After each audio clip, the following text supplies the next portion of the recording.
Nabi Nuh salah seorang rasul yang masuk ulul azmi 5 besar. Karena memang perjuangannya menggambarkan satu usaha yang ulet dan luar biasa. Beliau diberi umur 950 tahun. Lalu berdakwah selama 900 tahun. Sore, pagi, siang, malam. Dapat pengikut tidak lebih 80 orang. Rata-rata 10 tahun satu. Kalau saya minta berhenti aja jadi nabi, Pak. Ustadz mana masih mau buka pesantren? 10 tahun buka pesantren, yang nyantri cuma 1. Pedagang mana yang masih mau dagang? 10 tahun dagang, yang beli 1. Pimpinan partai mana yang masih mau kampanye? 10 tahun buka partai, yang nyoblos 1. Bangkrut. Umatnya bandel, kurang ajar, durjana, bajingan, tengik. Umatnya Nabi Nuh ini kalau diceramahi telinganya ditutup dengan tangannya. Nabi Nuh akhirnya rekes, Tuhan, siang malam saya berdakwah kepada umat ini. Tiap kali saya sampaikan dakwahmu, mereka tutup telinganya dengan tangannya. Alergi dengar ceramah. Apa itu ceramah? Non profit. Saudara-saudara, jadi mau kamu gimana, Nuh? Sudah Tuhan, habiskan saja orang kafir. Nanti kalau punya anak, anaknya pun kafir lagi. Lebih baik bapak moyangnya sikat habis. Biasanya kalau bapak kalong, anak kampret. Bapak nyolong, anak nyopet. Fotokopi gimana aslinya? Habiskan saja. Itu mau kamu, Nuh? Iya. Oke, nanti aku turunkan banjir, Nuh. Buat kapal. Dengan apa saya harus buat kapal, Nuh? Ya dengan kayu, kata Tuhan. Kayunya dari mana, Tuhan? Ya dari pohon, Nuh. Pohonnya belum ada, Tuhan. Ya tanam dulu, Nuh. Bikin kapal, kayunya nanam pohon. Apa artinya? Perjuangan perlu kesabaran. Sukses itu ada prosesnya. Nggak bisa simsalabim abracadabra lalu kita mau sukses. Semua ada prosesnya. Walaupun kenyataannya begitu. Sukses banyak bapaknya, gagal itu yatim. Kalau kita sukses banyak yang ngakuin. Yang baru ketemu pakai manggil encing. Ketemu baru. Tapi sukses banyak bapaknya. Gagal yatim, gak ada yang mau ngakuin kalau kita gagal itu. Udah bikin kapal dengan kayu di tengah kampung, bikin kapal ini. Bayangkan di tengah kampung bikin kapal, orang kafir makin menjadi-jadi. Lihat Nuh, kenapa? Makin sarap. Bikin kapal di tengah kampung, mau belayar kemana? Tuh lihat, kalau orang nggak tahu tujuan, mountain setengah jalan. Proses yang dinilai bukan finalnya. Ya kayak gitu kesimpulannya. Saya enaknya sendiri. Bikin kapal. Kapal mendekati selesai. Ini orang kafir rame-rame datang ke kapal Nuh. Mau apa? Buang najis. Sakit perut berangkat ke kapal Nabi Nuh. Nongkrong. Dapat 2-3 tumpuk pulang. Lantai kapal dengan najis manusia. Inilah perjuangan. Bukan jalan raya lurus bertabur bunga di kanan kirinya. Banyak ondak dan duri, fitnah, caci maki, antipati, segala macam. Nuh. Ada orang tua dasar kafir, kurang ajar, sudah stroke berangkat juga ke kapal Nuh. Mau buang najis, pincang-pincang digotong orang. Selesai buang najis, dia bangun mau pulang, pegangan tiang kapal terpeleset, jatuh di atas tumpukan najis. Terjadi keajaiban, yang struknya sembuh, lumpuhnya hilang, Berangkat digotong-gotong, pulang jalan gagah sekali. Tapi orang kampungnya heran, ente sudah sembuh? Sudah. Berobat di mana? Kok begitu paten? Di kapal Nuh. Masih banyak.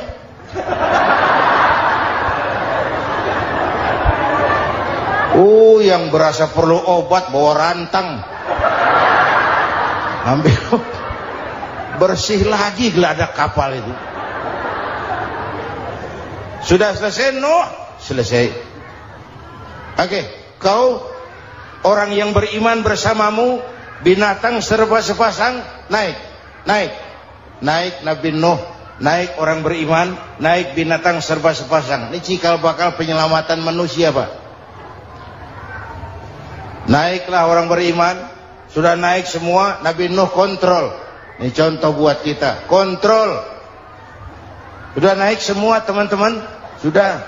Pemimpin yang baik bukan cuma terima laporan di belakang meja. Laporan itu yang mana juga bagus. Sama juga kampanye, kampanye yang mana juga merdu. Kalau saya, kalau aja yang dihitung. Pernah ada calon bupati kampanye janji, kalau saya berhasil kita akan banyak bangun jembatan di daerah kita. Rakyat tanya, Pak, nggak ada sungai di kampung kita, Pak. Dia bilang, sungainya kita bangun sekalian. Udah kadung janji, mana pula orang mau bangun sungai ini. Saudara-saudara, kontrol. Jangan cuma tunggu laporan di belakang meja, semua laporan bagus. Ya Bu? Bu?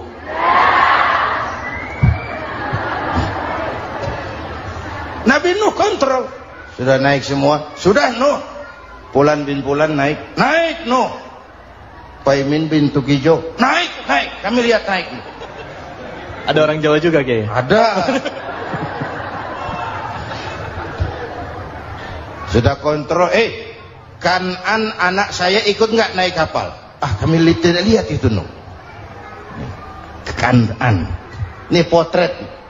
Bapaknya aktif ke masjid, ibunya rajin ke majelis taklim, anaknya keleleran kemana-mana. Bukan di sini, di Prancis. Udah di sini insya Allah sama.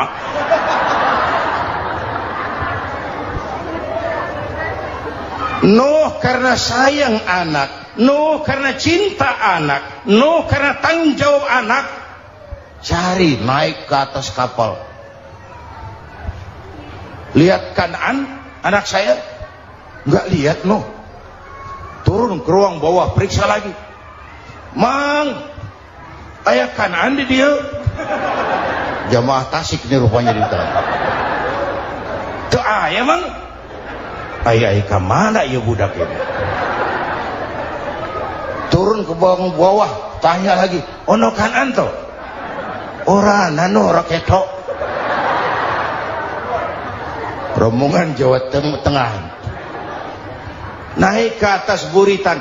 Dari buritan kelihatan ternyata Kanan tidak ikut naik kapal, kumpul di darat bersama orang kafir. Ini potret kita sekarang. Kumpul sama orang kafir, hanyut anak-anak kita, ditelan budayanya orang kafir, ditelan tradisinya orang kafir, ditelan pergaulannya orang kafir. Nuh karena sayang anak dari atas manggil. Dalam Quran dijelaskan itu. Karena Nabi Nuh di atas, Kanan di bawah, teriak, ya bunayyar kam ma'ana. Begitu dalam Quran ayatnya. Cuma ini pakai gaya memanggil supaya kelihatan ke gambar, kira-kira Nuh manggilnya begitu. Ini namanya gaya dakwah, Pak. Kalau ceritanya datar nggak menarik. Maka Nuh memanggil Kanan, ya bunayyar kam ma'ana. Kata yang dengar, Ini gaya orang manggil, ya bunayyar kam ma'ana. Kanan, kesini nak, naik kapal sama papi. Kata Kanan di bawah itu, nggak mau papi, John di sini saja. Kata Nuh, jangan nak, Allah sedang murka, akan turun banjir. Kalau datang banjir papi, sa'awi ila jabalin ya'simuni minal ma', saya akan naik ke gunung tinggi yang bisa menyelamatkan saya dari banjir. Kan'an naik ke gunung, gunung dihantam banjir, Kan'an mati. Sampai sekarang pokoknya jelas.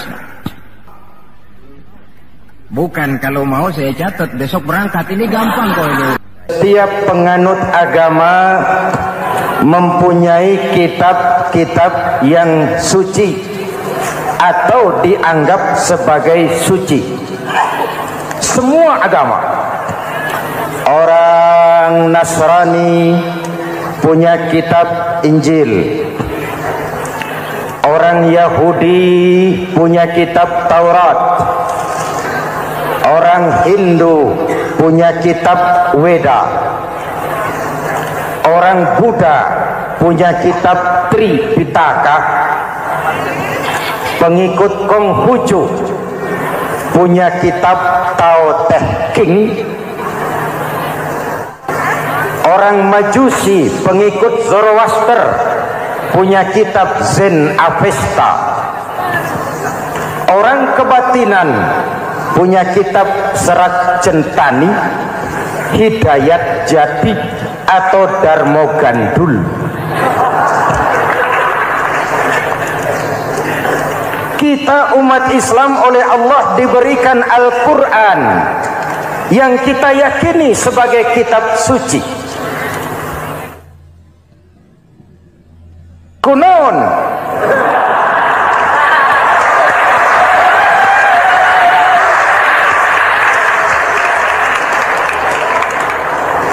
apa kunaon itu? Kenapa sih kita yakin Quran itu kitab suci? Pertama, ajarannya sesuai dengan fitrah manusia. Suatu kitab dinamakan suci kalau konsep ajarannya sesuai dengan fitrah. Contoh, ini laki-laki ini seneng nggak sama perempuan? Normal. Kalau nggak seneng saya ragu-ragu. Perempuan seneng nggak sama laki-laki?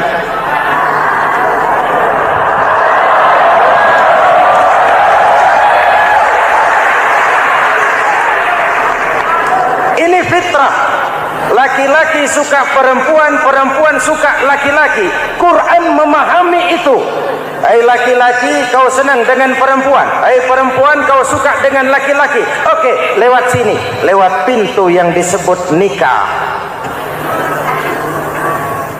Kalau kitab suci melarang nikah, itu bertentangan dengan fitrah manusia. Maka dalam Quran, mulai dari umat sampai ulama dan segala profesi dianjurkan nikah. Kalau kiai tidak boleh nikah, saya pilih mengundurkan diri, Pak.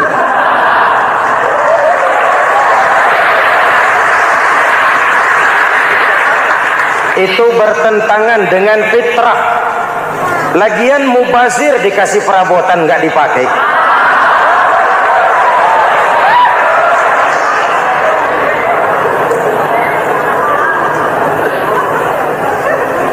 Fitrah. Contoh lagi, manusia perlu makan. Kalau ada kitab suci menyuruh puasa terus dari pagi sampai sore sampai malam sampai pagi lagi, eta teh kitab gelo.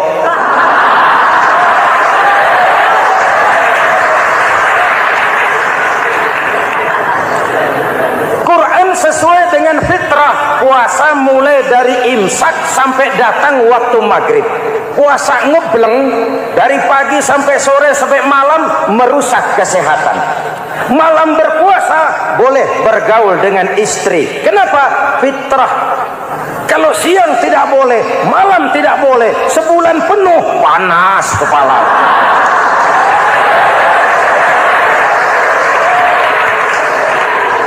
Rontok rambut.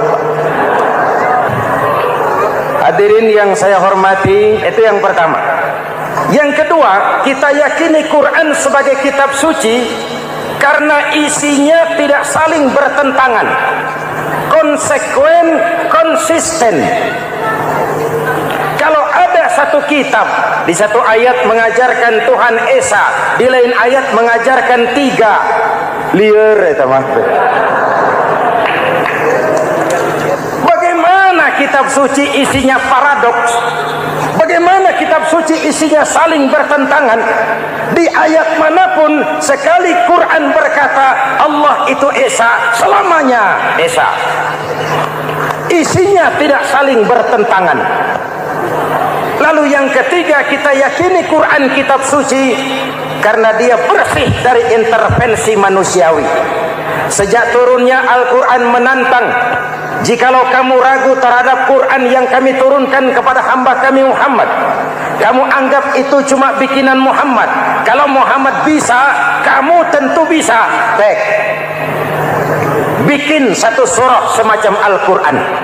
14 abad yang lalu tantangan ini turun dan sampai malam ini belum terjawabkan. Pak, barangkali tidak ada yang mau coba. Banyak. Antara lain Musailamah Al-Kazzab. Dia mencoba membuat menandingi Al-Quran. Dia buat satu surah namanya surah Al-Fil. Bunyinya begini, bikinan Musailamah. Al-Fil wa mal-fil wa ma adraka mal-fil lahu khurtumun tawil wa lahu zail. Sudah berbentuk syair. Isinya apa? Al-fil, gajah. Wa mal-fil, apakah gajah itu? Wa ma adraka mal-fil, tahukah kamu apa itu gajah? Lahu khurtumun tawil, dia punya belalai panjang. Walahu zail, dan dia punya ekor. Gak usah turun ayat begituan, orang tahu.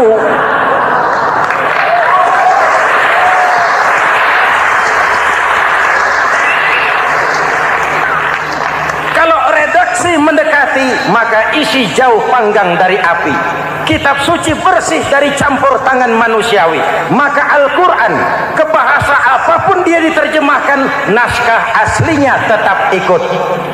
Dia boleh diterjemahkan ke bahasa Sunda, bahasa Jawa, bahasa Padang, bahasa Inggris, bahasa Jerman, bahasa Belanda, naskah aslinya tetap ada. Kenapa? Bahasa ke bahasa perbedaannya sering frontal. Kalau dari gelas menjadi gelas, eta mah caket. Dari lamp menjadi lampu, itu masih serumpun. Tapi cokot Sunda dengan cokot Jawa itu jauh bedanya. Atos Sunda dengan atos Jawa itu jauh. Ulama Sunda sama ulama Jawa nggak pernah akur kalimat atos ini.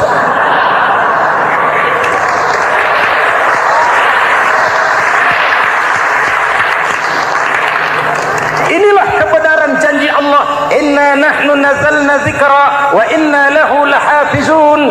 Kami yang turunkan Al-Quran, kami yang akan menjaganya. Ribuan orang hafal Al-Quran.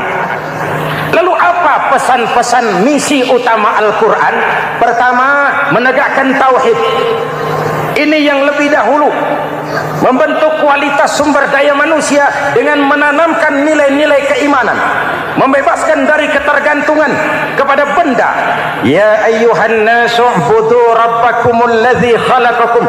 Hai manusia, Tuhanmu yang perlu kau sembah hanyalah Tuhan yang telah menciptakan kamu.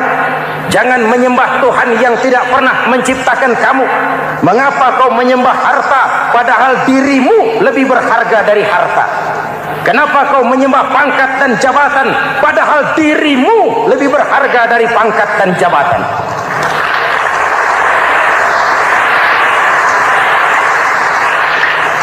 Diajak rasio berpikir, Tuhanmu yang perlu kau sembah hanyalah Tuhan yang menciptakan kamu. Dan Tuhan yang menciptakan kamu itu Tuhan yang lam yalid wa lam yulad, yang laisa kamislihi syai'un, dan itulah Allah Subhanahu wa taala. Ayo orang teh ayeuna teh Boleh pakai teh. Ayeuna teh, kita teh. Kalau kepada syirik jali, syirik yang terang-terangan, insya Allah tidak. Nyata-nyata menyembah berhala, tidak. Nyata-nyata menyembah pohon, tidak. Nyata-nyata berkeyakinan Tuhan lebih dari satu, tidak. Tapi kita sering terjebak pada syirik kecil, syirik khafi, syirik yang tersamar. Saya sejak pakai cincin ini, jangankan anak gadis, nenek-nenek ngelihat saya cincin. Jangankan anak gadis, nenek-nenek lihat saya lemes cincin. Ini saya sejak ada perkutut di rumah ini dagang lancar perkutut. Ini Ramadan, bulan penempaan nilai-nilai keimanan. Misi utama Quran menegakkan tauhid, memerangi kemusyrikan, membebaskan manusia dari ketergantungan kepada benda. Dari situ kualitas sumber daya manusia dimulai.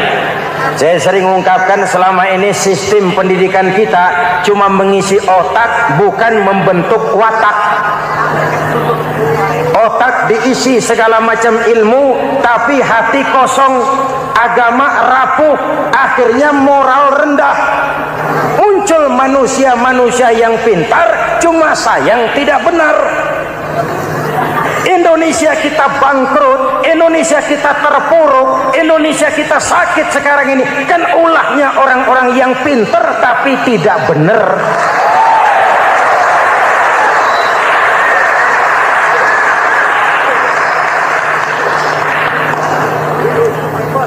Saya bicara kayak begini, ini bukan pidato politik, ini nurani politik naon kadut.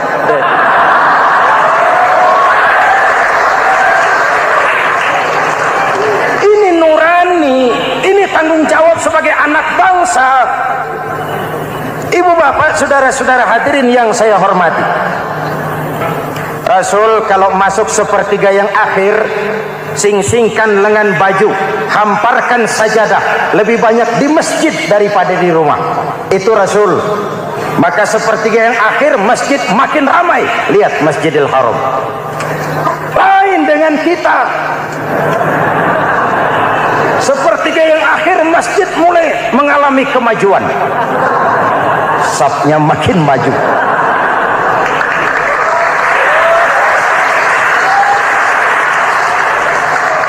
Pasar ramai, terminal beludak. Padahal sepertiga yang akhir itu puncak. Padahal di situ nilai tambah. Dan anggap ini Ramadan terakhir yang diberikan Allah kepada kita. Kenapa? Memang tidak ada jaminan tahun depan ketemu Ramadan lagi.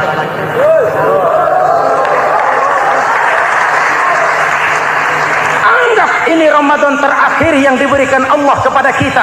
Tidak ada jaminan tahun depan Ramadan akan ketemu lagi. Tidak ada jaminan. Manfaatkan peluang ini untuk melakukan pemutihan. Semua kita melakukan introspeksi. Tidak tahu kita Ramadan tahun depan nanti masih ketemu apa tidak. Sebagaimana kita tidak tahu kita masih hidup atau tidak. Hadirin yang saya hormati, misi kedua Al-Quran, persaudaraan, kebersamaan atas dasar keadilan dan kebenaran. Manusia bersuku-suku, ya. Manusia berbangsa-bangsa, memang itu diakui oleh Al-Quran. Inna khalaqnakum min dzakari wa untha wa ja'alnakum syu'uban wa qabaila. Kami ciptakan kamu dari laki-laki dan perempuan. Kami jadikan kamu bersuku-suku dan berbangsa-bangsa. Apa tujuannya?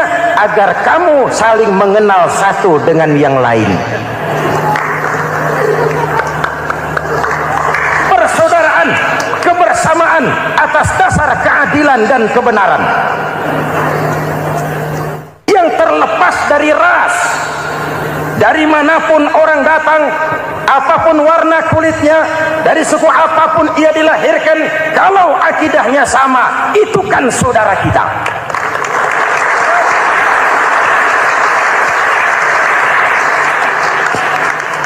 Seperti di masjid, kita tidak peduli dari mana kita datang. Yang datang dari kidul, madhab ngulon mang. Yang datang dari sebelah lor, madhab ngulon mang.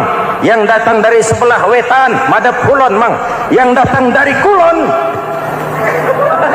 madhab ngulon. Bukan soal dari mana kau datang, tapi satu arah menghadapmu. Kau mau Betawi, mau Sunda, mau Jawa, mau Padang, mau Aceh, mau Batak, mau Ambon, kita satu nusa, satu bangsa, satu bahasa. Marilah kita jadi lem perekat buat lingkungan kita di saat keutuhan kita sebagai bangsa sedang dalam ujian berat. Semangat kebersamaan atas dasar keadilan. Tidak ada mayoritas menekan minoritas. Umat Islam itu kalau besar, dia mampu melindungi yang kecil. Kalau kecil, dia bisa menjaga diri. Tiap solat Jumat khatib berpesan pada akhir khutbah kedua, innallaha ya'muru bil adli wal ihsan. Innallaha ya'muru bil adli wal ihsan. Allah memerintahkan kamu menegakkan keadilan dengan argumen, bukan dengan sentimen. Mengajak, bukan mengejek. Merangkul, tidak untuk tujuan memukul. Kalau sebagai bangsa kita utuh, kompak dan bersatu, saya yakin kita akan bisa mengatasi kesulitan-kesulitan sekarang ini.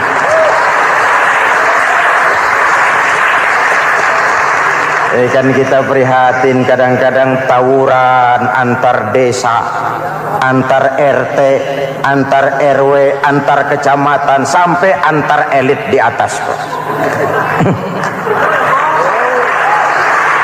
Makanya saya ulang lagi pesan ini. Kalau elit di atas tawuran, jadilah penonton yang baik. Saudara-saudara kaum muslimin yang saya cintai, kita prihatin, kita seakan tercabut dari akar budaya kita sebagai bangsa. Kenapa kita yang berfalsafahkan Pancasila, kenapa kita yang berketuhanan yang Maha Esa tiba-tiba jadi beringas dan brutal? Ada maling ayam ketangkap, disiram bensin, dibakar hidup-hidup. Kok kita bisa begitu? Street justice, pengadilan jalanan mulai tegak. Iyalah kita tidak puas dengan kerja aparat kita, tapi jangan main hakim sendiri. Ini negara, bukan hutan.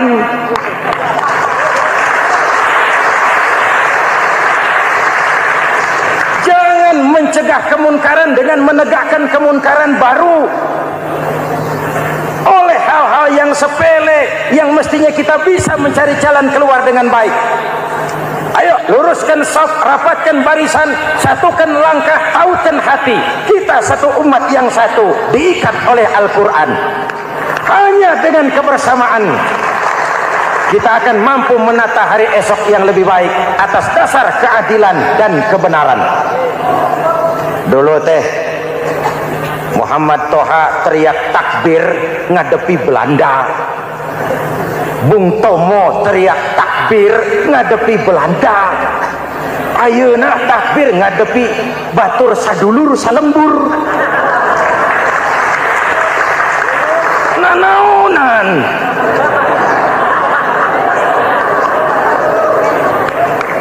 Bung Tomo teriak takbir, Muhammad Toha teriak takbir. Yang dihadapi jelas penjajah Belanda. Kita ngadepi saudara sendiri, Allahu Akbar. Yang sana teriak, Allahu Akbar. Setan tepuk tangan di tengah.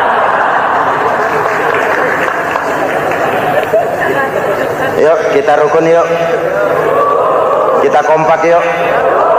Kita bersatu yuk. Kita pulang yuk.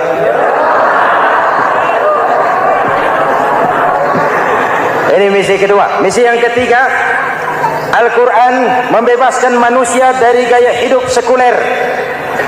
Quran mengingatkan, awas bung, ada hidup sesudah mati, ada akhirat sesudah dunia. Lebih untung orang yang percaya akhirat daripada yang tidak. Paling tidak hidupnya normatif.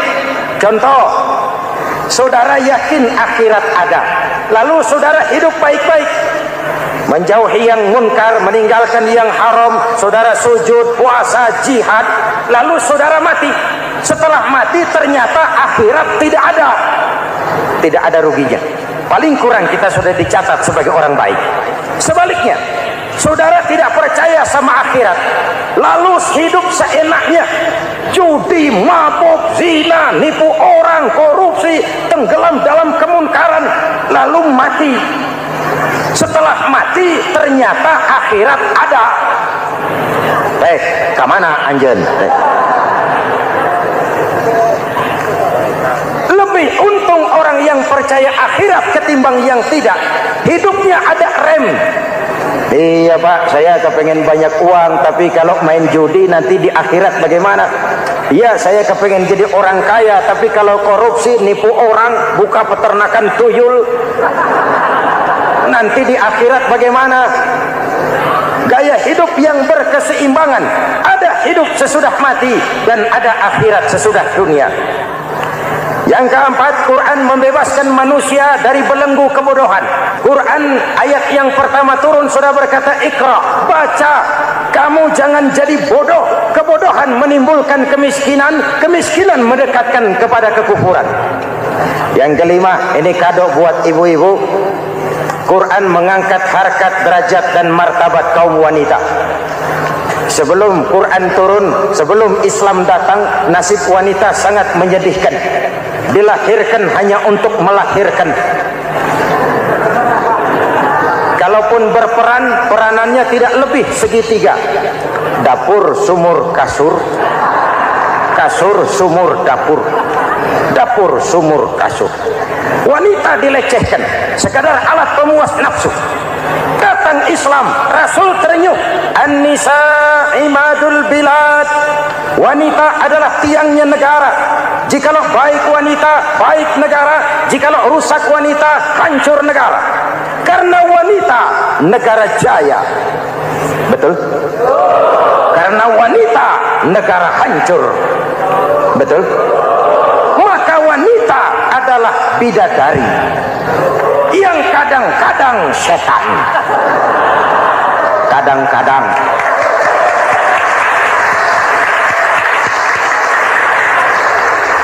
Karena yang hadir di sini bidadari semua. Ibu bapak, saudara-saudara hadirin yang saya hormati. Lalu bagaimana sikap kita terhadap Al-Quran? Quran sendiri menjelaskan, "Tsumma awrasnal kitaba allazina istafaina min ibadina." Kemudian kami wariskan kitab Al-Quran yang kami pilih buat hamba-hamba kami yang terpilih. Luar biasa. Umatnya umat pilihan, Rasulnya Rasul pilihan, kitabnya pun kitab pilihan. Kami wariskan Al-Quran kepada hamba-hamba kami yang kami pilih. Bagaimana sikap mereka setelah menerima Al-Quran? Terbagi tiga. Pertama, faminhum zalimun linafsihi. Di antara mereka ada yang setelah menerima Al-Quran lalu zalim kepada dirinya sendiri.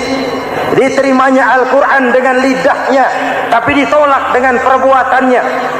Mulutnya menjunjung Al-Quran, perbuatannya menginjak Al-Quran. Quran bilang ke barat, dia pergi ke timur. Quran bilang ke selatan, dia berangkat ke utara. Quran bilang haram, dia terjang. Quran bilang halal, dia tidak mau. Orang seperti itu tidak zalim kepada Allah, tapi zalim kepada dirinya sendiri.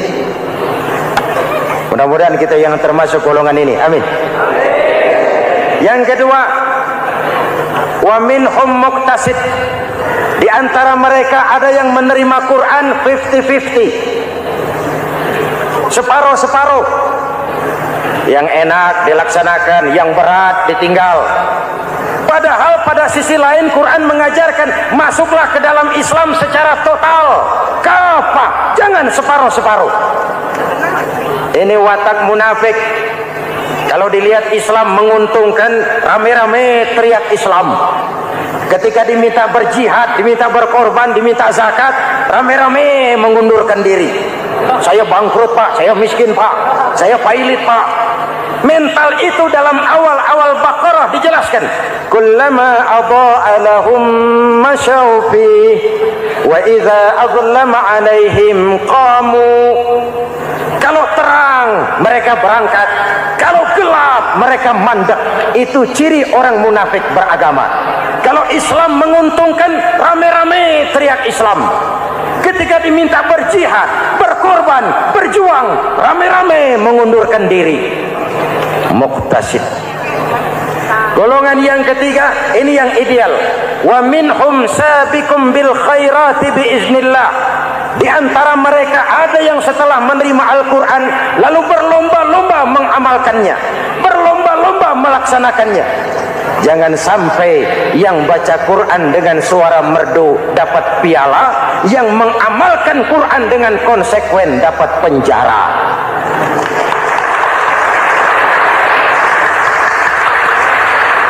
Itu ironi, itu menyedihkan, itu memilukan, dan itu memalukan. Pilihan terserah kita. Satu hadis Rasulullah mengajarkan begini: man ja'alal Qur'ana amamahu qadahu ilal jannah, wa man ja'alal Qur'ana khalfahu saqahu ilan nar. Siapa yang meletakkan Quran di depannya, dijadikannya Quran sebagai imam, Quran akan membimbing dia ke surga, surga dunia, lebih-lebih surga akhirat. Sebaliknya, siapa yang meletakkan Quran di belakang, dibelakanginya ajaran Quran, Quran akan mendorong dia ke neraka, neraka dunia, lebih-lebih neraka akhirat. Quran imam apa makmum? Kita makmum apa imam? Makmum ikut imam apa imam ikut makmum? Makmum ikut imam. Jikalau Quran adalah imam, jikalau kita adalah makmum. Ke barat kata Quran, ke barat kita berangkat. Ke timur kata Quran, ke timur kita menuju. Halal kata Quran, itu yang kita ambil.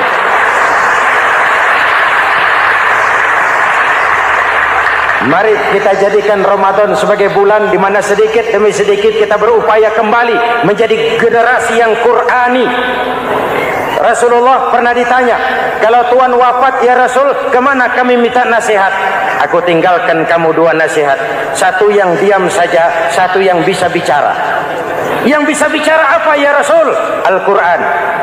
Minta nasihat Quran. Yang diam saja apa ya Rasul? Maut. Dalam hidup ada dua nasihat. Nasihat yang bisa bicara, Al-Quran. Nasihat yang diam saja, maut. Mau dagang, minta nasihat Quran. Mau bertetangga, minta nasihat Quran.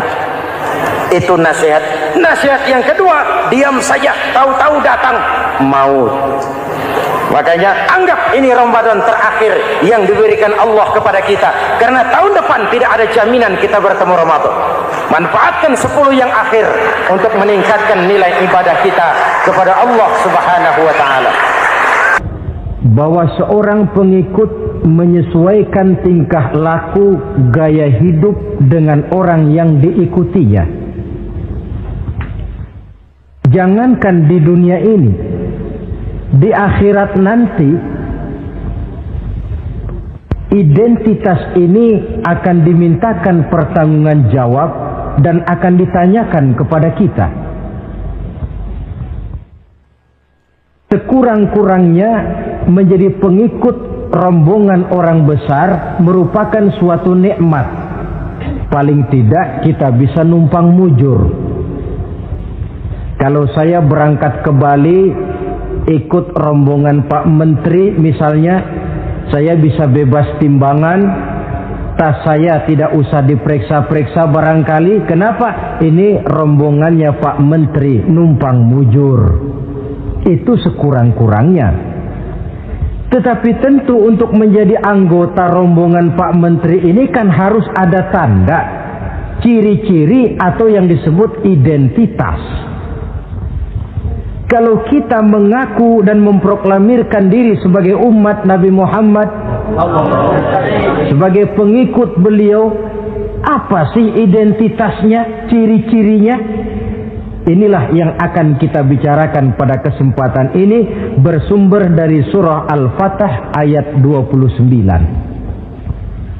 Allah Subhanahu wa taala menjelaskan Muhammadur Rasulullah, bahwa Nabi Muhammad itu adalah utusan Allah, pesuruh Allah, walladzina ma'ahu, dan orang-orang yang bersamanya, orang yang mengikuti ajarannya, para sahabatnya, kita ini para pengikutnya, mempunyai ciri atau identitas.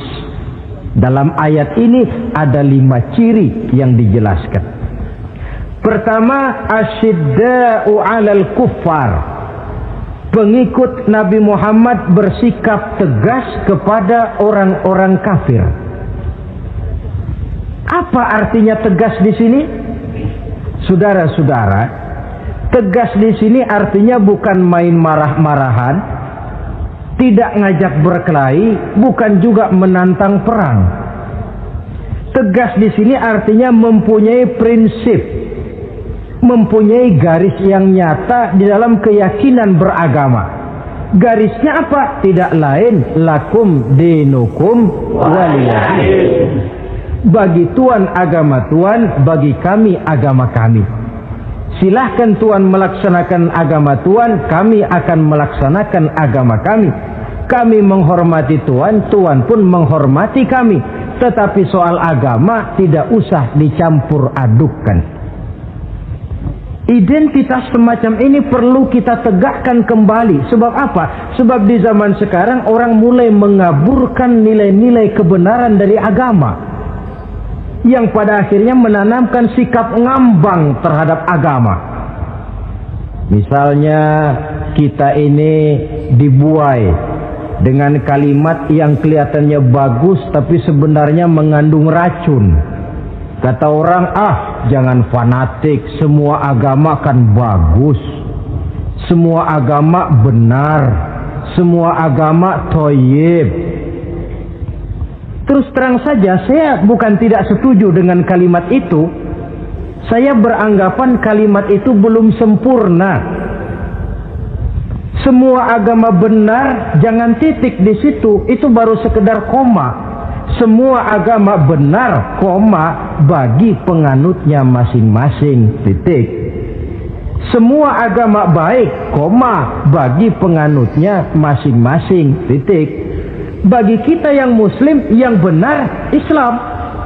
Dan seorang muslim yang berani membenarkan semua agama, seorang muslim yang berani berkata semua agama benar, sekurang-kurangnya munafik kalau tidak menjadi murtad.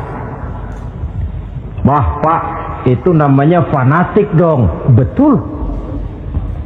Yang tidak boleh kan fanatik kepada suku, yang tidak boleh kan fanatik kepada guru, tapi fanatik kepada agama dalam arti berpegang teguh kepada agama merupakan bagian daripada kehidupan beragama.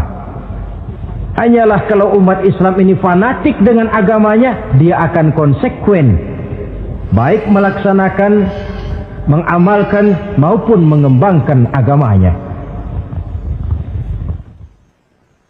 Saya cinta kepada suku saya, tapi tidak lalu fanatik. Cinta suku boleh, fanatik kepada suku salah. Cinta kepada guru bagus, fanatik kepada guru jelek. Cinta kepada agama bagus, fanatik kepada agama wajib. Hanya dengan fanatik kepada agama orang konsekuen.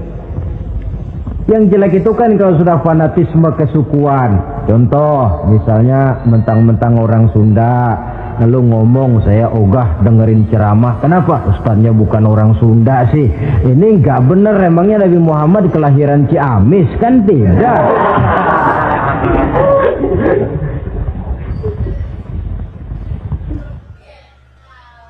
Toleransi ada tempatnya, tetapi tidak menyangkut masalah-masalah ritual, tidak menyangkut masalah-masalah ibadah. Soal bikin jalan umum, mari bersama saudara-saudara kita yang lain agama membangun puskesmas, mari bersama-sama menjaga keamanan, mari sama-sama.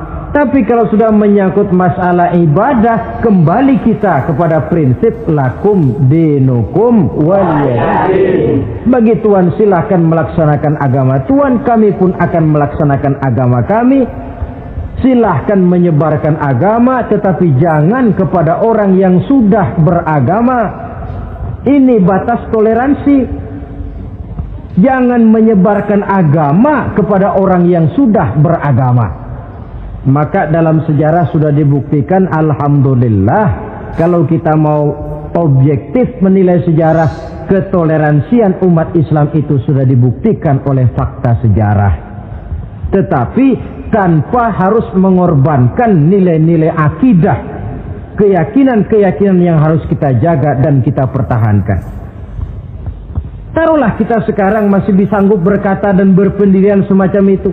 Anak kita, keturunan kita, generasi yang akan datang, jikalau ditanamkan rasa ngambang terhadap agama, lambat laun akan makin tipis nilai-nilai religius itu melekat di dalam jiwanya. Dan akibatnya akan rawan kemajuan macam apapun, modernisasi macam apapun, kalau sudah terlepas dari kaitan kehidupan beragama, tidak akan banyak menolong untuk mensejahterakan umat manusia. Asyidda'u 'alal kuffar, bersikap tegas kepada orang-orang kafir. Ini sikap yang pertama, identitas yang pertama. Yang kedua, ruhama'u bainahum, kasih sayang kepada sesama mereka. Kalau kepada orang kafir tegasnya bukan main, tapi kembali ke dalam, kembali kepada sesama muslim, kasih sayang setengah mati. Saling asah, saling asih, saling asuh, saling mengalah buat kepentingan yang lain. Ini sudah dicontohkan dalam sejarah ketika Rasulullah dan para sahabat hijrah ke Madinah. Orang Madinah yang menyambut kedatangan orang Mekah itu kan disebut Ansor. Betul apa betul? Lah orang Makkah ini yang hijrah ke Madinah disebut kaum Muhajirin. Apa orang Madinah menyambut kedatangan orang Makkah itu mentang-mentang orang asli Madinah lalu tolak pinggang? Kamu kemari pendatang ya, awas jangan bertingkah. Tidak. Masing-masing malah mencari saudara. Karena apa? Persaudaraan dalam Islam diikat dengan akidah. Artinya ini dari manapun orang datang, apapun warna kulitnya, bahasa apapun yang dia pakai, jikalau akidahnya sama, dia saudara kita. Hadirin, terus terang saja ya, banyak orang-orang yang tidak senang kalau melihat umat Islam sampai bersatu. Maka segala macam cara mereka lakukan agar kita jangan bersatu. Terang-terangan menghantam Islam, tidak mungkin orang berani. Kenapa? Saya pikir sebodoh-bodohnya umat Islam, dia masih fanatik sama agamanya. Dia masih sanggup bilang, "Mas, gue emang gak sembayang, tapi agama gue lu hina, gue bacok lu." Itu kan positif, fanatisme agama namanya. Maka orang menghantam Islam itu lalu nggak berani terang-terangan. Caranya belajar dari Van der Plas, belajar dari Snokkorgronya. Mau menghantam Islam, masuk ke tengah-tengah umat Islam. Pakai peci, kalau perlu pakai sorban, pakai sorban. Nggak bisa assalamualaikum latihan, assalamualaikum, hantam Islam dari dalam. Caranya, kalau perlu dibuatkan merek-merek Islam, yang mereknya Islam tapi tujuannya bikin kacau dalam Islam. Muncullah yang namanya Islam ingkar sunnah, muncul yang namanya Islam sejati, Islam, mereknya Islam, tujuannya bikin kacau dalam Islam. Kalau dia sudah mengkafirkan orang lain yang tidak sepaham dengan dia, tidak mau bermakmum kepada orang yang sepaham dengan dia. Kalau cara ini tidak kena, mereka putar lagu lama. Apa lagu lama itu? Lagu khilafiyah. Lagu lama itu supaya kita sengketa sesama kita, mempersoalkan hal-hal kecil, waktu terbuang, energi habis untuk mempermasalahkan hal yang tak pernah kunjung selesai. Sering kejadian toh di kampung-kampung, yang satu pakai usolli, yang satu tidak, lalu pisah RT. Yang satu azan sekali Jumatan, yang satu 2 kali, lalu bangun masjid lagi. Yang satu kunut, yang satu tidak, asah golok. Persoalan yang semacam ini sampai kiamat tidak akan kunjung selesai. Oleh karena itu potensi yang besar ini tidak tersalurkan dengan wajar karena kita centang perenang di dalam, tidak pandai menjaga kesatuan dan persatuan sebagai modal dasar untuk berbuat yang lebih baik. Adalah lebih baik kita ini mencari titik-titik persamaan dan bukan memperbesar pola perbedaan. Ruhama'u bainahum, kasih sayang sesama mereka. Imam Ghazali memberikan contoh kun kal yadain wala takun kal uzunain. Hai umat Islam, hiduplah kamu seperti dua tangan, saling asah, saling asih, saling asuh, saling mengalah buat kepentingan yang lain. Coba lihat dua tangan kita, rukunnya bukan main. Kalau tangan kanan maju ke depan, kata yang kiri, oke, saya mengalah, dia mundur ke belakang. Kiri di depan kata kanan, sekarang giliran saya ngalah, dia mundur ke belakang. Akhirnya kita jalan lenggang. Enak nggak dilihat orang? Coba kalau nggak ada yang mau ngalah, tangan kanan ke depan, kata yang kiri, gue juga bisa, dia ke depan lagi. Depan kayak robot kita jalan. Lalu mekanisme kerjanya, tangan kanan kerjanya bagus-bagus toh. Salaman tangan kanan, tanda tangan tangan kanan, hitung duit tangan kanan, ambil kue tangan kanan. Kiri nggak pernah protes, tahu posisi. Memang tugas saya bidang pembersihan, ya pembersihan saja dilakoni. Artinya apa ini? Yang satu dengan yang lain saling memperkuat walaupun komposisinya berbeda. Dicontohkan dalam perjalanan kehidupan sahabat Nabi. Sahabat Nabi yang paling terkenal itu 4 orang. Sayyidina Abu Bakar, Sayyidina Umar bin Khattab, Sayyidina Utsman bin Affan, Sayyidina Ali bin Abi Thalib. 4 sahabat ini kalau kita lihat komposisinya, keahliannya lain-lain.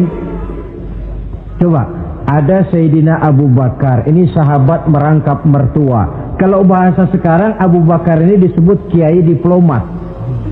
Kiai karena beliau orang alim, diplomat karena pandai bersiasat, ahli politik. Kemampuan berpolitiknya digunakan buat kepentingan agama. Sebab siapapun yang berpolitik untuk kepentingan agama, tentu kita doakan. Tetapi siapapun yang jual agama untuk kepentingan politik, kita juga berdoa. Cuma tentu doanya lain dengan yang berpolitik buat agama tadi. Saudara hadirin yang saya hormati, ada Umar bin Khattab. Ini kalau bahasa sekarang disebut imam jenderal ini. Imam tapi jenderal, jenderal tapi imam. Kenapa imam? Karena dia mampu memimpin jamaah di masjid. Kenapa jenderal? Karena dia sanggup memimpin tentara di medan perang. Kegagahannya, keberaniannya, keperkasaannya digunakan membantu perjuangan Rasul. Ada Utsman bin Affan, santri ekonom. Kenapa santri? Karena dia orang kaya. Kenapa ekonom? Karena dia pengusaha bergerak di bidang bisnis. Keuntungan usahanya untuk membantu perjuangan Rasul. Ada Ali bin Abi Thalib, tokoh muda tapi intelek. Masih muda tapi rela mengorbankan nyawa demi keselamatan Rasul di malam hijrahnya. Alangkah nikmatnya umat Islam ini kalau punya kiai diplomat, imam jenderal, santri ekonom, pemuda intelek yang masing-masing bekerja sama menunjang untuk kepentingan agama. Ruhama'u bainahum, kasih sayang di antara sesama mereka. Mobil, kenal mobil nggak? Ya. Mobil itu baru bisa jalan dengan baik kalau seluruh onderdilnya kompak. Kalau yang satu sudah merasa dirinya lebih penting dari yang lain, alamat mobil udah deket mogok. Misalnya yang jadi bensin nyombong, kalau nggak lantaran saya nggak bakalan jalan nih mobil. Bannya denger, sombong. Kata ban, sombong kamu bensin. Apa kamu kira kamu saja yang penting? Saya tersinggung, kata ban, lalu kempes. Kira-kira kalau ban kempes jalan nggak mobil? Begitulah umat ini.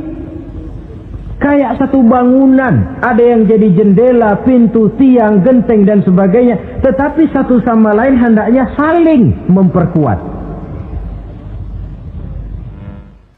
Kalau tidak, kita ini pernah diramalkan oleh Nabi, yushiku an tada'a alaikumul umam kama tada'al akalatu ala qas'atiha. Satu saat akan datang di tengah-tengah kamu di mana keadaanmu waktu itu seperti makanan di meja makan. Coba bayangkan, menurut Rasul satu saat kondisi umat Islam akan seperti makanan di atas meja. Yang barat mau makan, yang timur mau santap, yang selatan mau ganyang, yang utara mau injak-injak. Satu saat kondisi umat Islam akan seperti itu. Heran sahabat, ya Rasulullah, kok kita bisa dikepung begitu rupa? Iya. Apa pada waktu itu jumlah kami sedikit ya Rasulullah? Tidak, kata Rasul. Bal antum yawma idzin katsir. Jumlahmu pada waktu itu banyak, besar, kamu mayoritas. Cuma sayang, kata Nabi, walakinnakum ghusaa'un ka ghusaa'is sail. Tetapi keadaanmu waktu itu seperti busa di lautan. Banyak tapi centang perenang. Banyak tapi tidak punya daya dan kekuatan. Dipermainkan gelombang lautan, dihempaskan ke tepian pantai tanpa punya makna dan arti. Mayoritas tapi nasibnya ironi. Lantaran apa ini? Kita tidak pandai menjaga kesatuan dan persatuan. Prinsip ruhama'u bainahum, kasih sayang di antara sesama mereka, belum bisa kita wujudkan. Oleh karena itu, hadirin yang saya hormati, identitas yang kedua ini mari kita tegakkan, menggalang kesatuan dan persatuan untuk kejayaan agama yang kita cintai. Soal posisi silahkan berbeda, soal profesi silahkan berbeda, tetapi hendaknya perbedaan ini tidak menyebabkan persimpangan tujuan. Satu sama lain saling memperkuat. Identitas yang kedua, bahwa kita sudah diikat dengan akidah, tidak oleh ras, warna kulit, suku, bahasa, oleh akidah. Satu kali orang sudah syahadat, dia adalah saudara kita. Sudah lewat masanya di mana kita umat Islam ini dikotak-kotakan, dan sudah datang waktunya di mana kita bersatu, saling menunjang, saling membantu, sehingga dengan demikian terwujudlah satu masyarakat yang diikat dengan nilai-nilai akidah. Ini yang kedua, kasih sayang kepada sesama muslim. Satu badan itu kalau yang satu sakit, yang lain kan akan ikut merasa sakit. Saudara jalan tengah malam, ibu jari tersandung batu, beletak. Begitu ibu jari tersandung batu, kontan, darah keluar, mulut bilang aduh, kepala ikut pusing, gak pakai diundang. Solidaritas sosial yang terjadi secara reflektif. Tidak ada ibu jari tersandung mulutnya malah ngomel, rasain lo. Masa nyumpain badan sendiri, kan tidak mungkin. Tapi ini yang terjadi, kita lihat. Akibat apa? Tidak terwujudnya solidaritas sosial yang bersifat refleksif tadi. Nah, inilah saudara-saudara identitas yang kedua. Yang ketiga sekarang, pengikut Nabi Muhammad sallallahu alaihi wasallam itu cirinya yang ketiga, tarahum rukka'an sujjada.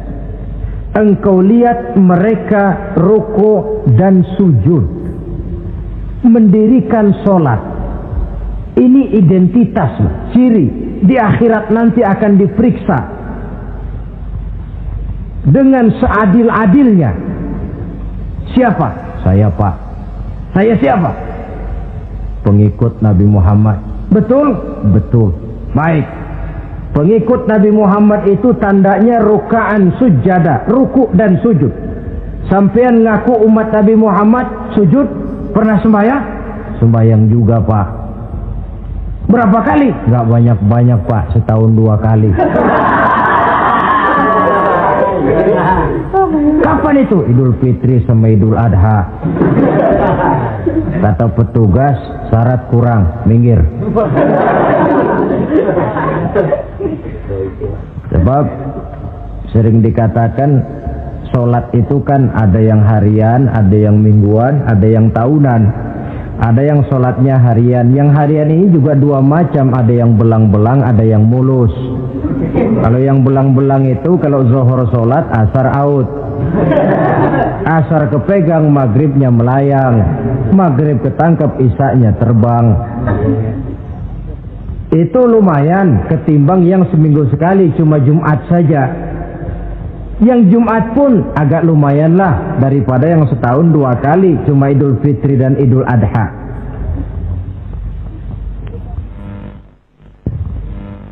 Tetapi bagaimanapun juga sholat ini memang merupakan keperluan dalam kehidupan kita. Ciri identitas yang memperkaya kepribadian.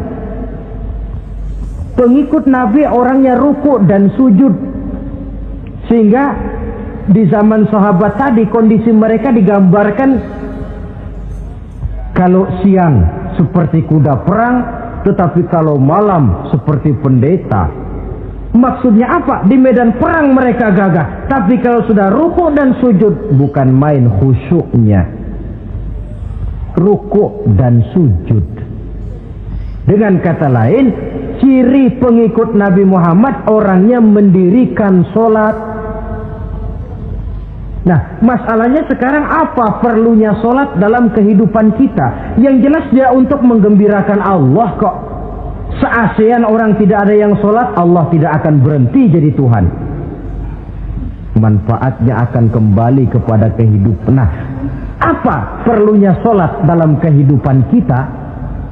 Ada beberapa hal yang bisa kita angkat ke permukaan tentang perlunya sholat ini.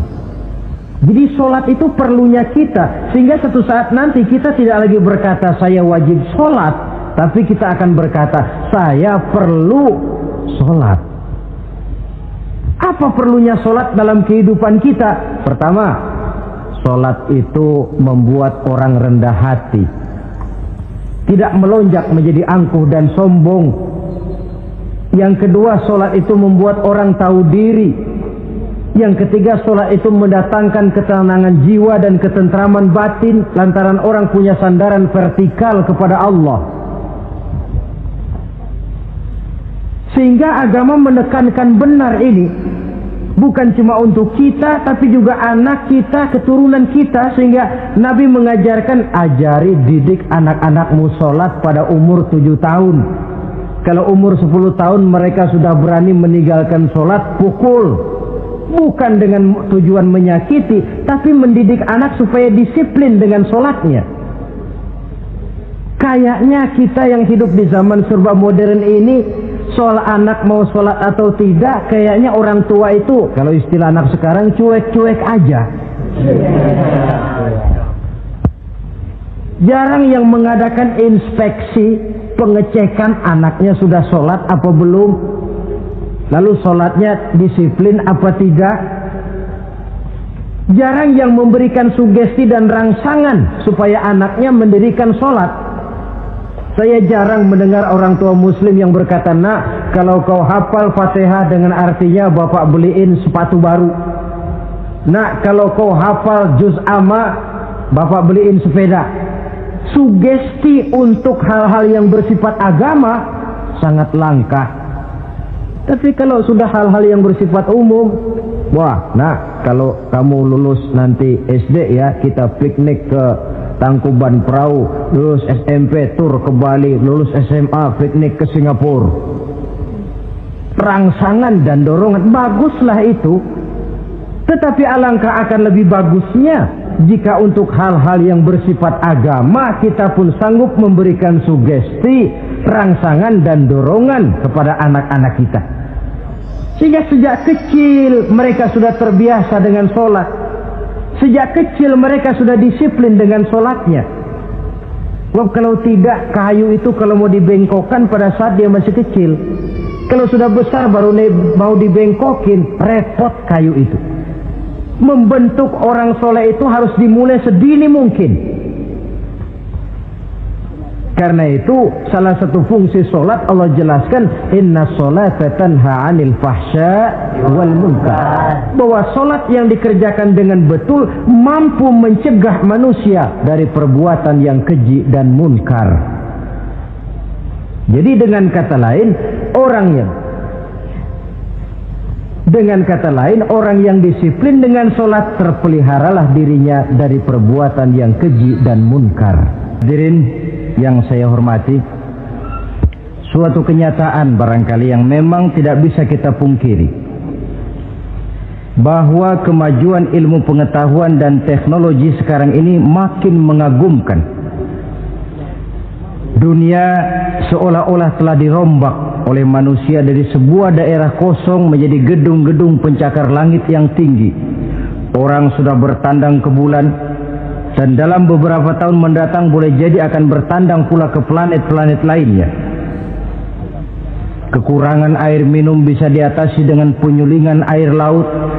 Kekurangan areal pertanian bisa diatasi dengan merombak gurun pasir yang gersang dan tandus menjadi sawah ladang yang menghasilkan kebutuhan hidup manusia. Tapi seiring dengan itu menjadi pertanyaan, makin sejahterakah umat manusia? Tercapaikah kebahagiaan? Pada sisi lain kita melihat kemajuan itu melahirkan hal-hal yang tidak